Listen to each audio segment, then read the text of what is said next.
Hello friends, नमस्कार। मैं Vinod sir एक बार फिर हाजिर हूँ V2IS एकेडमी में। जैसा कि आप लोग जानते होंगे, मैं विनोद सर मैथ एक्सपर्ट आप लोगों को सीसेट पढ़ा रहा हूँ।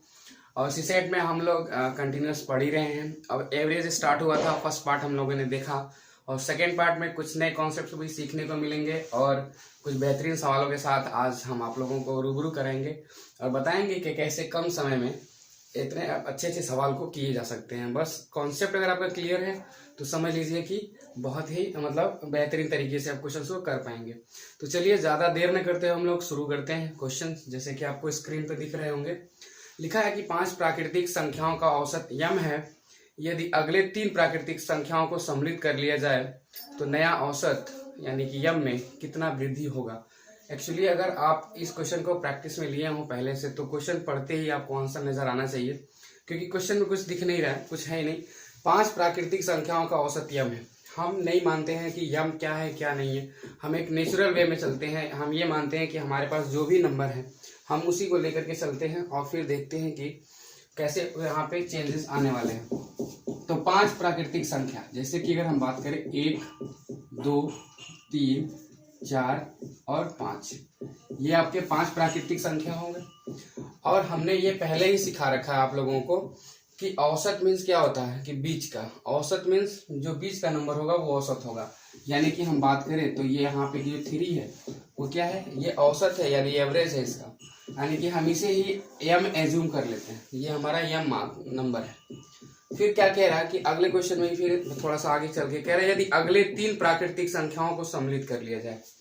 अगले 3 प्राकृतिक संख्याओं को यानी कि 1, 2, 3, 4, 5, 6, 7 और 8, यहाँ पे अगले 3 देखिए, 5 के बाद से ये 3 अगले शामिल हो गए।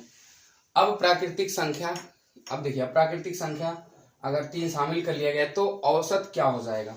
अब आप भी कहोगे सर यहाँ पे भी बीच का ही होगा, लेकिन यहाँ पे क्या है 8 संख्या है और 8 संख्या में बीच का नहीं होता है, लेकिन बीच का हमें निकालना पड़ेगा। देखिए 4 अगर इधर हो जाएगा और 4 इधर हो जाएगा तो आप कहोगे सर बीच का कोई संख्या मिल नहीं रहा है, लेकिन मैंने आपको बताया था कि कोई ऐसी संख्या बनी नहीं जिसका बीच का नंबर ना हो। अभी बताइए कि 4 और 5 के बीच आप खुद कहोगे कि सर 4.5 होता है।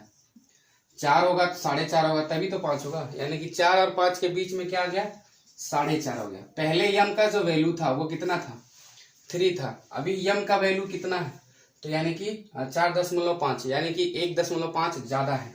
यानी कि इस क्वेश्चन का जो आंसर होगा वो क्या होगा, औसत जो है यम जो हमारा पहले था उससे कितना अधिक होगा तो उससे 1.5 अधिक होगा। यानी कि यहाँ पे 3 था, 3 से 4.5 हो गया, यानी कि 1.5 की वृद्धि हो गई। तो ये वृद्धि हुई किसमें, तो यम में वृद्धि हुई। तो हम लिख सकते हैं जो मेरा नेक्स्ट एवरेज होगा वो m प्लस 1.5 होगा। यानी कि आप सिंपल सा छोटा सा आप एक कॉन्सेप्ट नोट करिएगा कि जब भी हम औसत में जितना टर्म्स आगे बढ़ाते हैं उसका आधा एवरेज में बढ़ता है, यदि घटाते हैं तो उसका आधा घटता है।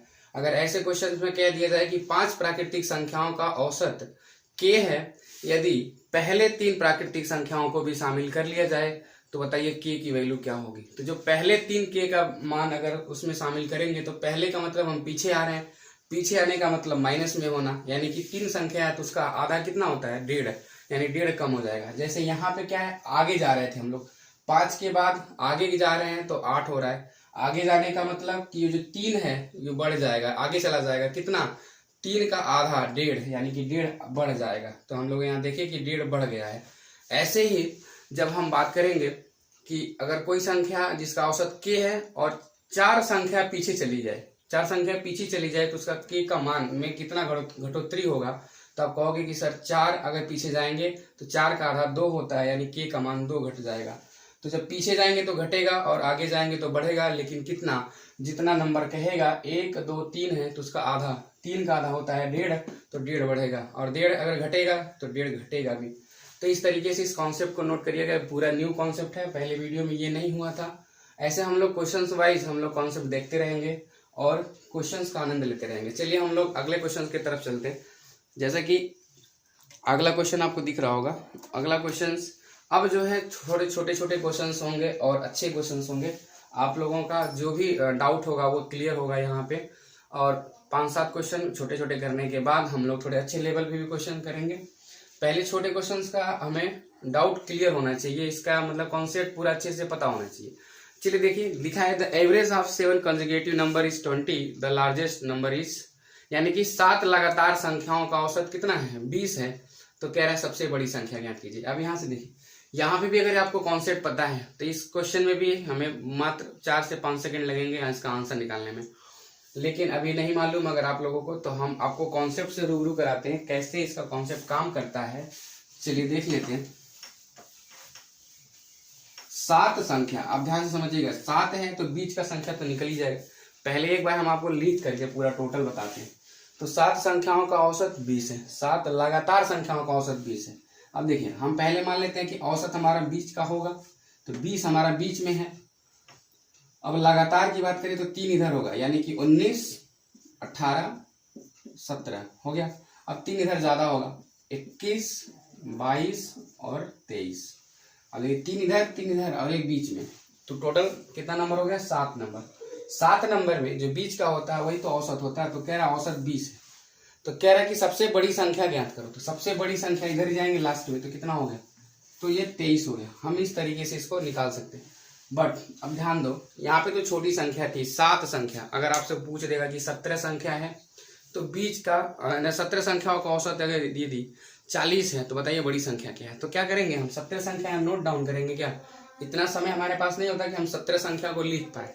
थोड़ा सा यहाँ पे मतलब अपना कॉन्सेप्ट यूज करना पड़ेगा कि यहाँ पे देखिए कि अगर 7 संख्या थी मतलब कि मतलब 7 संख्या थी तो चौथी संख्या आपकी एवरेज होगी। और यदि चौथी संख्या एवरेज होगी तो टोटल 7 है तो 3 बढ़ जाएगा एवरेज से। देखिए 20 और 3 कितना हो गया, 23। ऐसे अगर हम कहें कि 17 संख्याओं का औसत 40 है तो बताइए कि सबसे बड़ी संख्या क्या है। तो आप सोचिएगा कि 17 संख्या में 8 संख्या इधर 8 संख्या उधर 16 हो जाएगा। बीच का जो संख्या होगा 9वां, वो 9वां संख्या 40 है। कितना है, तो 9वां संख्या 40 है तो उसमें 8 और जोड़ना है ना, तो 40 और 8 48 हो जाएगा। सीधे बोल देंगे कि 17 संख्याओं का औसत यदि 40 है तो बड़ी संख्या कितनी होगी, तो 48 होगी। ऐसे यहाँ पे भी कह सकते हैं हम कि 7 संख्याओं का औसत 20 है तो बड़ी संख्या कितनी, यदि 7 संख्याओं का औसत 20 यानी कि चौथी संख्या आपकी एवरेज होगी, यानी 20 वाली होगी, तो यानी चौथी संख्या एवरेज होगी। तो अगर चौथी संख्या 20 है तो बताइए 7वीं संख्या कितनी होगी।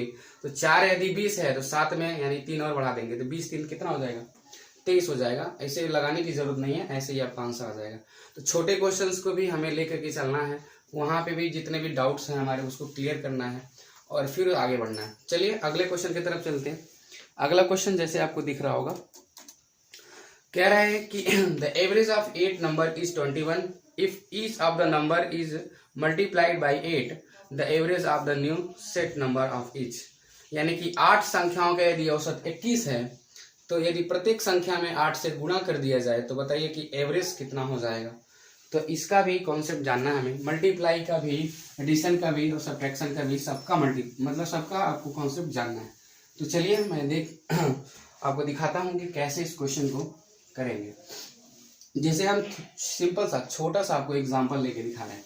मान लेते हैं कि हमारे पास यहाँ पे कुछ नहीं, सिर्फ और सिर्फ 3 नंबर है। कितने नंबर, 3। हम इनमें से 3 नंबर में, सभी 3 नंबर में 5 का मल्टीप्लाई करते हैं तो कितना हो जाएगा, तो ये 10 हो जाएगा और ये कितना हो जाएगा, 15 हो जाएगा। इन 3 संख्याओं का औसत आप कहोगे सर बीच का नंबर यानी 2 है, इन 3 संख्याओं का औसत कितना, 2, और इन 3 संख्याओं का औसत कितना, तो आप कहोगे सर 10 है। यानी यहाँ 2 था, यहाँ 10 क्यों हो गया, क्यों, क्योंकि हम प्रत्येक संख्या में 5 से गुना कर रहे हैं।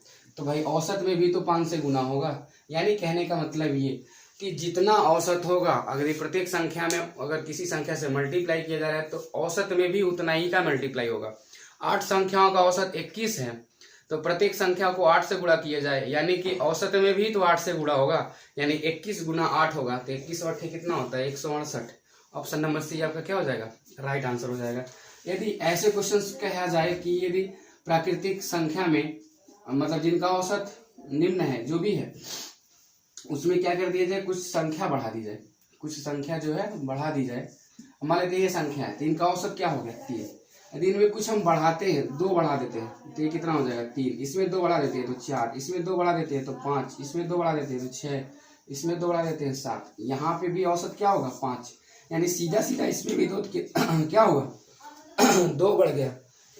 यानी कहने का मतलब ये है, यदि हम सभी संख्या में कुछ बढ़ाएंगे तो औसत में उतना ही बढ़ेगा, सभी संख्या में किसी संख्या का मल्टीप्लाई करेंगे तो औसत में भी मल्टीप्लाई होगा, सभी संख्या में किसी संख्या से डिवाइड करेंगे तो औसत में भी डिवाइड होगा, सभी संख्या में यदि हम कोई माइनस करेंगे, कोई मतलब घटाएंगे कोई नंबर, तो औसत में भी उतना घट जाएगा। तो ये सिंपल सी बात है, इसको जानना बहुत जरूरी है, क्योंकि आगे हम लोग जो भी चैप्टर्स पढ़ेंगे कहीं अगर इसकी बात करेगा तो हमें वो पता होगा और तुरंत हम उसका यूज कर पाएंगे।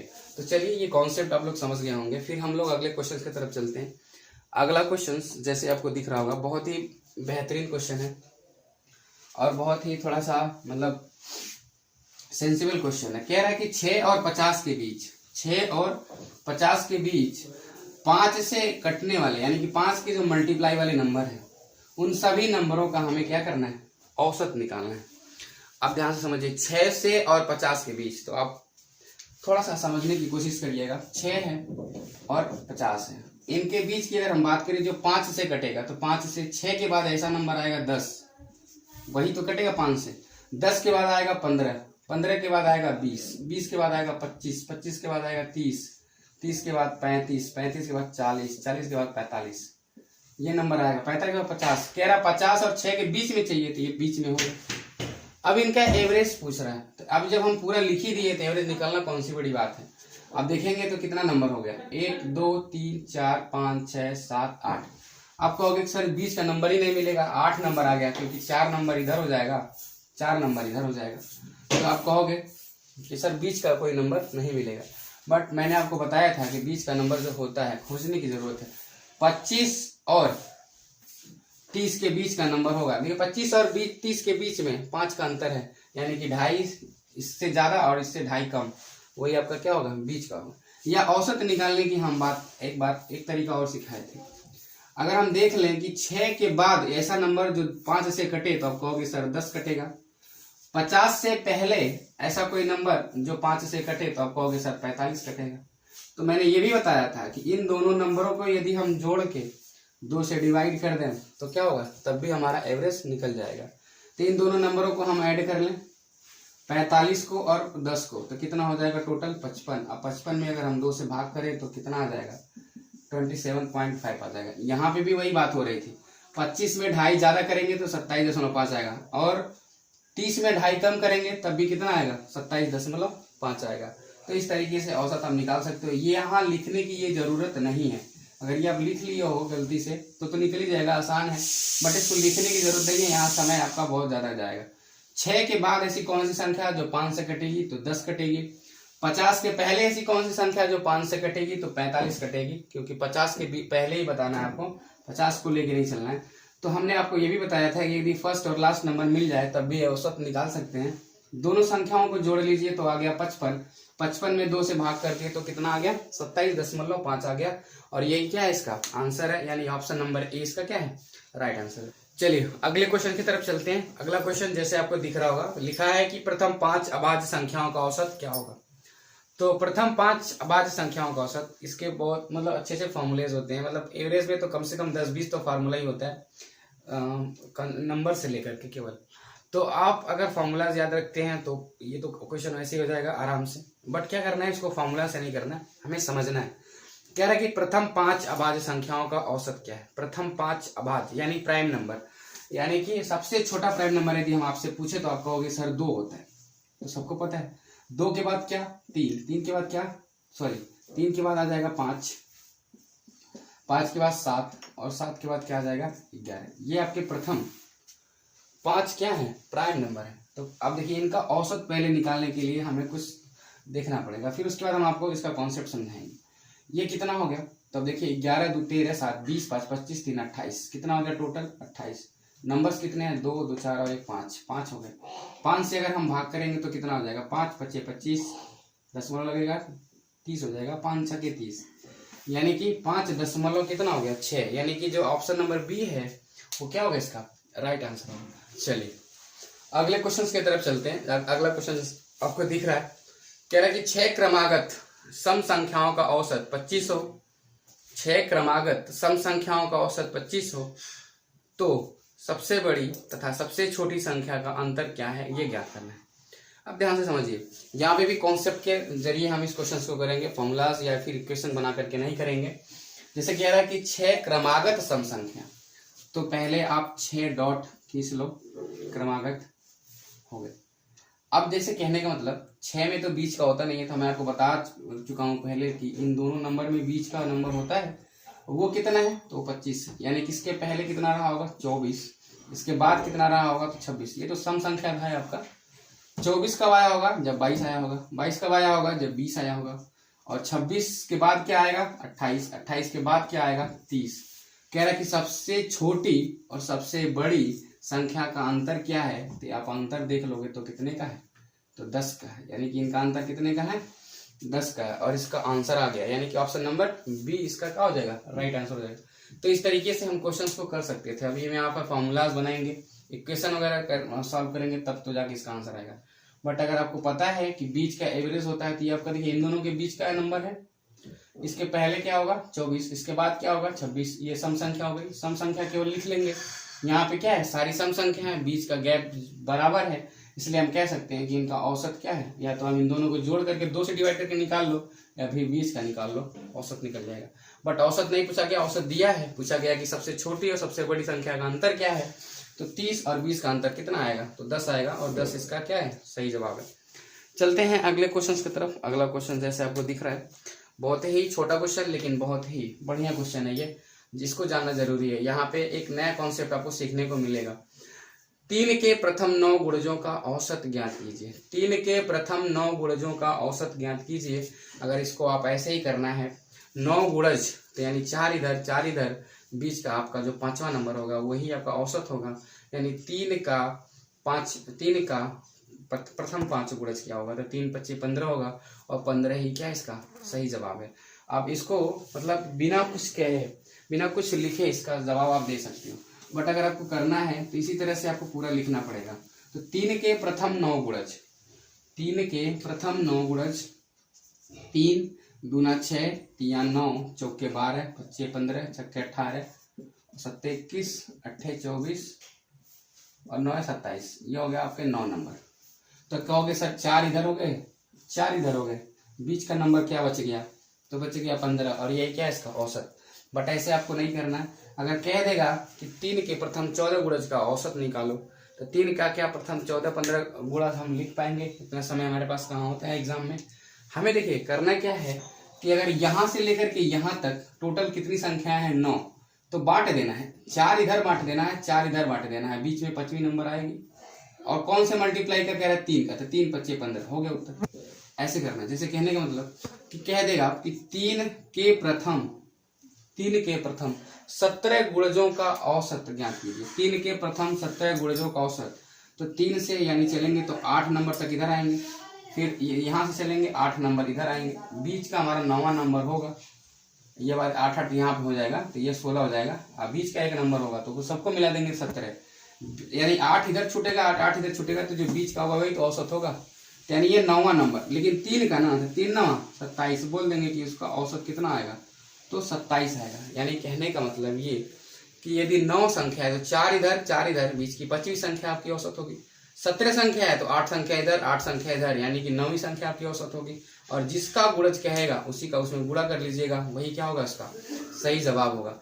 यदि हम बात करें कि यहाँ पे आपको इसको निकालना ही है, जैसे कि वहाँ बात करें कि कोई मतलब बड़ा नंबर हो और इसका सम निकालना हो, मेन बात आपको सम निकालना हो, तो कैसे करेंगे।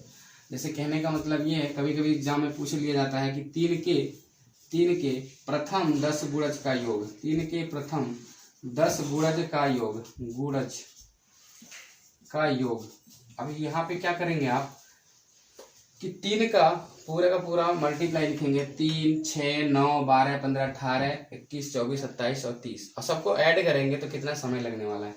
तो मैं आपको बता दूं कि दुनिया का किसी का भी अगर आपको गुणज का योग निकालना हो और वो भी कितना, वो भी 10 का, तो आप एक नंबर बस याद रखो, कोई भी नंबर दुनिया को, चाहे वो 12 चाहे 15 17 18 20 25 1 लाख 2 लाख 50 लाख जो भी 5 लाख जो भी नंबर का, अगर आपको 10 गुणज केवल निकालना हो, 10 गुणज का योग निकालना हो, तो एक नंबर आप अपने जहन में रखिएगा 55 को, 55 को अपने दिमाग में रखिएगा कि किसी संख्या में अगर हम 55 का मल्टीप्लाई कर देंगे तो उसके 10 गुणजों का योग बता देगा वो। यानी कि अगर हम टेबल की बात करें, पहाड़ा की बात करें, जैसे कि अगर हमें बात करना है कि 17 का पहाड़ा हमको ऐड करना है या फिर 18 के पहाड़ों का जो है हमें मतलब उसका योग निकालना है, तो 18 का गुणा कर देंगे 55 में, उसका योग निकल जाएगा तुरंत। आप 18 का पहाड़ा लिखोगे पूरा 10 तक और फिर उसको ऐड करोगे कैलकुलेटर से, तब तक आपको पता चल जाएगा 55 में 18 का गुणा कर लेंगे तो 18 के पूरे पहाड़ों का योग निकल जाएगा। और ये हर जगह यूज होता है, इसका यूज हम लोग इसे यहाँ पे भी कर सकते हैं, बट वो बताने की जरूरत नहीं है। जब आपको आसान तरीका मिल रहा है तो उसको समझ के करिए। और यदि निकालना ही होगा तो कमेंट जरूर करिएगा, आप लोग बताइएगा कि सर हमें निकालना है, हमें 17, 19, 25 जहाँ तक भी निकालना होगा मैं बता दूंगा कि ये 55 कहाँ से आया, फिर आगे का कैसे आप निकाल सकते हो। चलिए हम लोग अगले क्वेश्चन की तरफ चलते हैं। अगला क्वेश्चन थोड़ा सा अच्छा है, देख लीजिए क्या है। कह रहे 8 संख्याओं का औसत 27, the average of 8 number is 27। कह रहा है कि यदि प्रत्येक संख्या को 8 से गुणा कर दिया जाए तो नया औसत क्या होगा। If each number of the multiplied by 8 find the new number of. अब देखिए कहने का मतलब ये वाला हम कॉन्सेप्ट पहले कर चुके हैं कि 8 संख्याओं का औसत 27 है, तो यदि प्रत्येक संख्या में 8 से गुणा करेंगे तो 27 में हम 8 से गुणा कर लेंगे, वही हमारा आंसर हो जाएगा। 8 से 27 में गुणा करेंगे तो 27 अट्ठे होता है कि कितना, आप गुणा कर सकते हो आराम से। देखिए 8 27 अट्ठे होता है 216, यानी कि ऑप्शन नंबर डी आपको दिख रहा है। अब ऐसे गुणा कर लीजिए, 8 7 56, 6 5 बचेगा, 8 दूना 16, 16 5 21, यानी 216 आपका क्या हो जाएगा आंसर। ये क्वेश्चन हो चुका है पहले, इसको आप कर सकते हो। अगले क्वेश्चन की तरफ चलते हैं। अगला क्वेश्चन क्या कह रहे हैं, अगला क्वेश्चन आ गया बल्लेबाजी से, क्रिकेट चल रहा है इस टाइम, और देखिए क्रिकेट से भी रिलेटेड क्वेश्चन आ गया। तो देखिए कह रहा है कि एक बल्लेबाज 12वीं पारी में 63 रन बनाता है, कितना 63 रन बनाता है, और उसका एवरेज जो है 2 रन बढ़ जाता है, उसका जो औसत है उसका 2 रन बढ़ जाता है।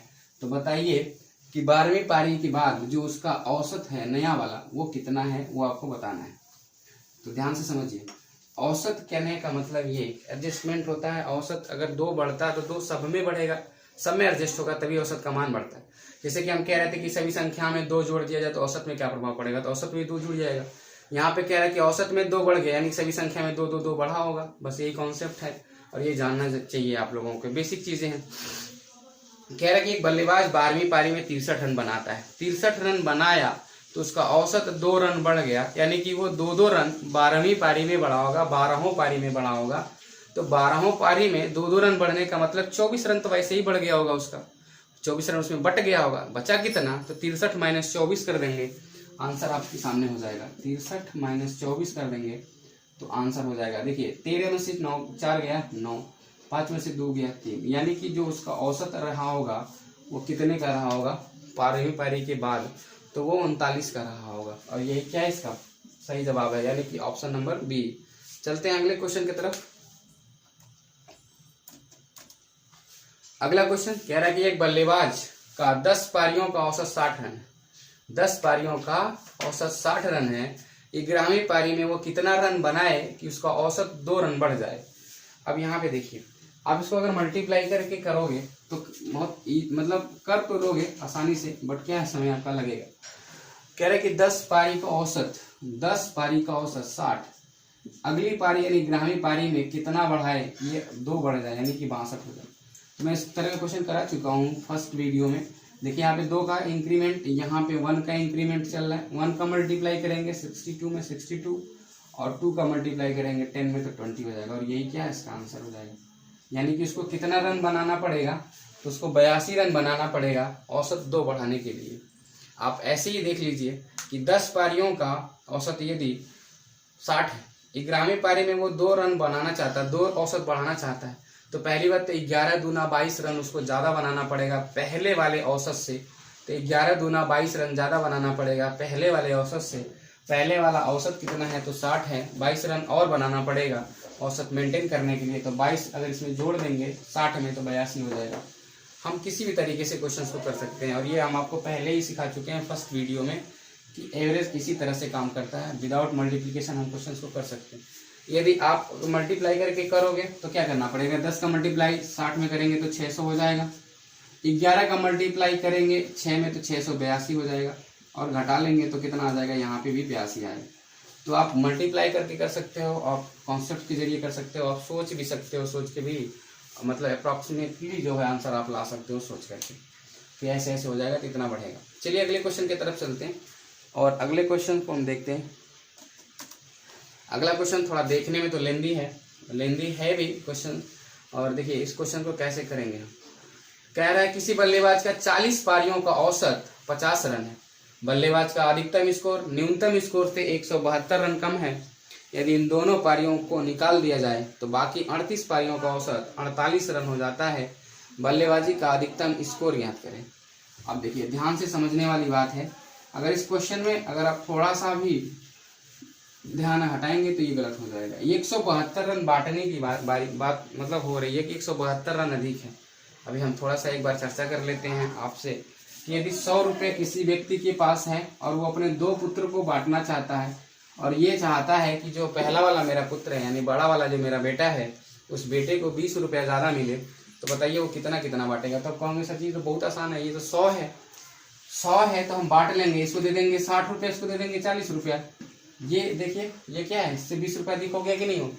बट अगर यही नंबर थोड़ा सा अगर डिफिकल्ट दे दें, जैसे कि अगर हम बात करें कि 182 नंबर दे दें, 182 रुपये दे दें उसको, और फिर कहें कि 2 पुत्रों में आपको बांटो, 2 पुत्रों में आप इसको बांटो, और पहले वाले पुत्र को दूसरे वाले पुत्र से 20 रुपया ज़्यादा मिलना चाहिए, तब आप लोग थोड़ा सा यहाँ पे फंसोगे और दिमाग नहीं काम करेगा कि कितना हम रुपये इसको दें और इसको कितना रुपया दें, कि दोनों का गैप कितने का आए।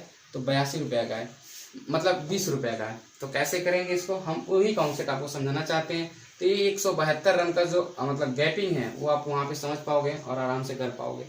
तो देखिए कहने का मतलब ये है, हम यहीं से कॉन्सेप्ट समझते हैं 100 से। हम क्या करते हैं कि सभी दोनों पुत्रों को हम 50-50 रुपये देते हैं। तो दोनों पुत्रों को हम 50-50 रुपये देंगे, दोनों को बराबर बराबर मिल गए। बट पहले वाले को 20 रुपये ज़्यादा चाहिए, तो हमें कुछ नहीं करना है कि अगर इसको 20 रुपये ज़्यादा चाहिए ना, तो इससे केवल 10 रुपये ले लो, 10 रुपये ले लो, तो ये 20 रुपये ज़्यादा हो जाएगा, क्योंकि ये 10 रुपये कम होगा और ये 10 रुपये अधिक हो जाएगा, तो 20 रुपये का गैप बन जाएगा। इससे 10 रुपये जैसे हम लेंगे तो ये हो जाएगा हमारा कितना 60, और यहाँ कितना बचेगा 10 रुपये जाने के बाद, तो बचेगा 40। तो देखिए यहाँ 40 और यहाँ 60, अंतर 20 का आगे कि नहीं आगे, यानी कि जितने का हमें अंतर चाहिए उसका आधा हमें घटाना पड़ेगा।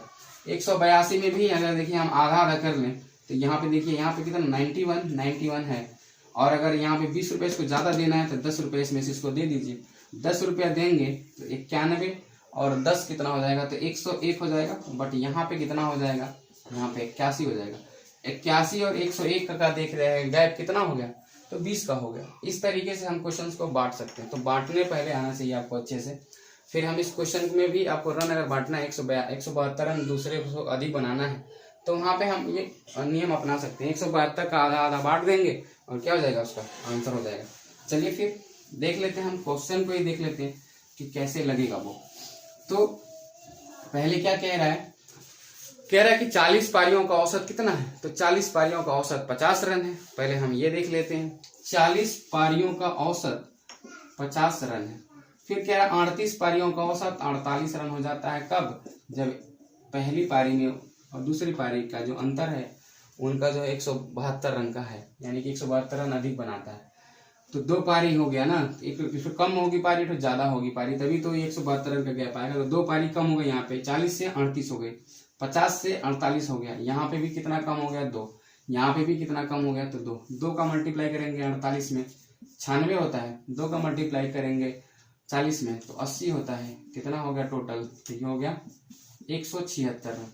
अब 176 रनों को टोटल बनाया ही दोनों पारी में मिला करके, बताइए। और पहली और दूसरी पारी का जो अंतर था, यानी जो गैप था, ये कह रहा है कि पहली पारी में जो दूसरी पारी में, मतलब दोनों उसका जो अधिकतम स्कोर था वो 172 का था। मतलब क्या था कि 172 रन अधिक बनाया था। बताइए कि 176 रन में ही 172 रन एक अधिक बनाएगा तो दूसरा बनाएगा कितना। तो आप देख लीजिए, ध्यान से समझिए। 172 को हम किनारे कर दें इसमें से, इसमें से 172 रन किनारे कर दें तो बचेगा क्या आपके पास 4। 4 को में 2 बांट दीजिए, 2 इसको बांट दीजिए और 172 इसमें और देने वाले हैं यहाँ पर भी, तो टोटल कितना हो जाएगा ये 174 ये हो जाएगा और 2 न्यूनतम हो जाएगा। अगर पूछता कि न्यूनतम कितना रन बनाया तो 2 रन बनाया, अधिकतम कितना रन बनाया तो 174 रन बनाया। सिंपल सी बात है, जब टोटल वो 176 रन ही बनाया है और उसको 172 रन अधिक बनाना है पहले वाले से, तो पहले वाले में 2 रन यानी देखिए 4 का गैप आ रहा है ना, 176 172 का 4 गैप आ रहा है, तो 4 गैप का मतलब कि 2 इधर होगा 2 इधर होगा, तभी तो 4 का गैप होगा। जैसे इसके पहले हम लोग समझे हैं, यहाँ पे 20 का गैप चाहिए था तो 10 इधर कर रहे थे, और यहाँ पे कितने का चाहिए 4 का गैप चाहिए तो 2 इधर करेंगे, यानी कि 2 इधर करेंगे तो 172 में 2 करेंगे तो कितना हो जाएगा 174 उसका अधिकतम पारी, और न्यूनतम पारी कितने का न्यूनतम पारी केवल 2 का। तो इस तरीके से उसका आ जाएगा अधिकतम पारी कितने रन का था तो 174 रन का था। चलिए अगले क्वेश्चन की तरफ चलते हैं। अगला क्वेश्चन कह रहा है कि एक बल्लेबाज 11 पारियों का कुछ औसत है, एक बल्लेबाज का जो है 11 पारियों में कुछ औसत है। कह रहा 12वीं पारी में वह 90 रन बनाता है और जिसके कारण उसका औसत 5 कम हो जाता है। उसका औसत कितना कम हो जाता है 5, मतलब बहुत बेहतरीन प्लेयर था। पहली पारी में भी अगर सब पारी में खेल रहा था तो अच्छा खेल रहा था, और 12वीं पारी में 90 रन बनाने के बावजूद उसका औसत 5 कम हो गया, यानी कहने का मतलब उसका 90 रन से ज्यादा रहा होगा। औसत कितना ज्यादा रहा होगा तो ये आपको बताना है। तो कह रहा 12वीं पारी के बाद नया औसत क्या ज्ञात कीजिए। आप ध्यान से समझते हैं, 11 पारी में मान लेते हैं कुछ औसत उसका रहा होगा, 12वीं पारी में 90 रन बनाया तो 90 रन बनाने के बाद भी उसका 5 का औसत कम हुआ। 5 का औसत कम होने का मतलब ये कि सभी पारियों में ना 5-5 रन कम हुआ होगा, तो 5-5 रन अगर सभी पारियों में हम कम करेंगे 12 पारी में तो 12-5 60 उसका रन कम हो गया, यानी कि औसत के हिसाब से। तो यानी 60 रन वो कम बनाया औसत के हिसाब से, बनाया कितना 90 रन और 60 रन कम बनाया, यानी बनाना कितना चाहिए था तो बनाना चाहिए था उसको 150 रन, तभी उसका आंसर आता, मतलब वो उसका मेंटेन हो पाता औसत। तो यानी कि 90 रन बनाने के बाद यदि 5 का कम हुआ तो 5 12 पारी में कम हुआ तो 12-5 60 कम हुआ। पहले 90 रन था अभी 60 रन और उसको चाहिए था, यानी उसको 150 बनाना चाहिए था, तो इसका आंसर कितना हो जाएगा 150 हो जाएगा। तो इस तरीके से आप उसका आंसर ओरली कर सकते हो, कुछ है नहीं उस क्वेश्चन में, थोड़ा सा बस लेंदी टाइप का क्वेश्चन दिख रहा होगा आपको, बट बहुत आसान है। 11 पारी में हम मान लेते हैं कि कुछ औसत है, 12वीं पारी में यहाँ पे औसत 5 कम हो गया। औसत कितना कम हो गया तो 5 कम हो गया। अब देखिए ध्यान से समझते हैं, 5 कम होने का मतलब कब कम हुआ कि जब वो 60 रन बनाया, 90 रन जब बनाया तब, तो 90 रन बनाने के बाद उसका औसत कितने का कम हो गया तो 5 का कम हुआ, तो 5 12 में कम हुआ होगा, यानी कि टोटल कितना कम हुआ होगा तो इधर हो गया x - 5 हम लिख सकते हैं क्या तो 5 गुणे 12, यहाँ पे 5 गुणे 12 लिख देंगे, 12-5 60, x की वैल्यू निकालना है, 90 प्लस कितना हो जाएगा 60, तो x की वैल्यू आ जाएगी, यानी कि उसको 150 रन बनाना चाहिए। कितना रन बनाना चाहिए था 150 बनाता तो उसका औसत को जो है मेंटेन हो जाता। इसमें कुछ है नहीं, आप ऐसे ओवरली कर सकते हैं इस क्वेश्चन को। चलिए हम बात कर रहे हैं अगले क्वेश्चन की तरफ। अगला क्वेश्चन क्या है दिख रहा है, 4 संख्याओं में प्रथम 3 संख्याओं का औसत 15। फिर हम संख्या पे रिलेटेड आ गए हैं, और संख्या से रिलेटेड ही क्वेश्चन बहुत इंपॉर्टेंट होता है, इसको जरूर करना चाहिए। कह रहे 4 संख्याओं का औसत में प्रथम 3 संख्याओं का औसत 15 तथा अंतिम 3 संख्याओं का औसत 16 है। यदि अंतिम संख्या 19 है तो प्रथम संख्या ज्ञात कीजिए। बहुत इत्मीनान से इसको समझने की बात है कि टोटल तो हमारे पास कितनी संख्या है, टोटल 4 ही संख्या है, तो प्रथम 3 और अंतिम 3 ऐसे हो सकता है। अब देखिए तो यदि 4 संख्या में प्रथम 3 संख्याओं का औसत 15, यानी कि प्रथम 3 यानी ये भी 15, ये भी 15 और ये भी 15। फिर कह रहा है कि अंतिम 3 संख्या का औसत 16 है, ये भी 16 है, ये भी 16 है और ये भी 16। कह रहा है यदि अंतिम संख्या 19 है, कितना है 19 है। अब ध्यान से समझने वाली बात है। तो कह रहा है कि पहली संख्या क्या है, यानी यहाँ पे क्या संख्या होगी वो आपको बताना है। देखिए अगर यहाँ 15 है, यहाँ भी 15 रहता तो कोई मान में अंतर नहीं आता, यहाँ 15 यहाँ भी 15 रहता तो कोई मान में अंतर नहीं आता, अगर यहाँ 15 यहाँ 15 रहता तो कुछ अंतर नहीं आता, हम बोल देते सीधे क्या है यहाँ पे 15 होगा। बट क्या है 15 से 1 ज्यादा है, यहाँ पे 1 ज्यादा है, 15 से 1 ज्यादा है, यहाँ पे देखिए 19 से 3 कम है, 19 से 3 कम है। अब ध्यान से समझिए, ऊपर का जितना मान होना चाहिए उतना नीचे का भी मान होना चाहिए। अगर हम ऐसे करें तो 15 चौक के 60 और 4 64 है, तो ऊपर कितना होना चाहिए था? ऊपर भी 64 होना चाहिए था। तो 16 3 48, 16 चौक के 64, यहाँ पे 16 आ जाएगा, आंसर आ जाएगा। लेकिन हमें इस तरीके से करना है, यहाँ पे एक ज्यादा, यहाँ पे एक ज्यादा, लेकिन यहाँ पे 3 कम। तो अगर इनको 3 सबों को मिला ले तो ओवरऑल एक कम हो रहा है, एक कम हो रहा है। यानी कि यहाँ पे 16 रहेगा तभी तो एक कम होगा, 16 होगा तभी तो एक कम होगा। यानी कि यहाँ पे आंसर कितना आएगा? तो 16 का आएगा। तो इस तरीके से हम कर सकते हैं आंसर। देखिए, कहने का मतलब ये है कि औसत का मतलब सभी संख्या उतना होना चाहिए। प्रथम 3 संख्याओं का औसत 15 15, फिर कह रहा अंतिम 3 संख्या का औसत 16 16 है। यदि अंतिम संख्या 19 है, कितनी है? 19, 16 ना होकर के कितनी है? 19। यानी कि यहाँ पे कितना ज्यादा है? आप कहोगे सर 3 ज्यादा है। यहाँ पे कितना कम है? 1 कम है। यहाँ पे कितना कम है? 1 कम है। तो यहाँ 3 ज्यादा है, यहाँ 1 कम है, 1 कम है तो 2 ही कम है। तो यहाँ पे भी 1 कम होना चाहिए। तो यहाँ पे कितना रखना पड़ेगा? 16, 16 से 1 कम होगा तभी तो 1 2 3 कम है और 3 ज्यादा है, तभी तो बराबर होगा। तो आप इस तरीके से इस क्वेश्चन का आंसर ला सकते हो इजी वे में। बाकी अगर ये नहीं समझ में आया होगा तो ये तो आपको अच्छे से समझ में आया होगा कि 16 से 19 है, कितना ज्यादा है? तो आप कहोगे सर 3 ज्यादा है। बट 16 से 15 है, 1 कम है, यहाँ पे भी 1 कम है, तो 2 ये कम हुआ।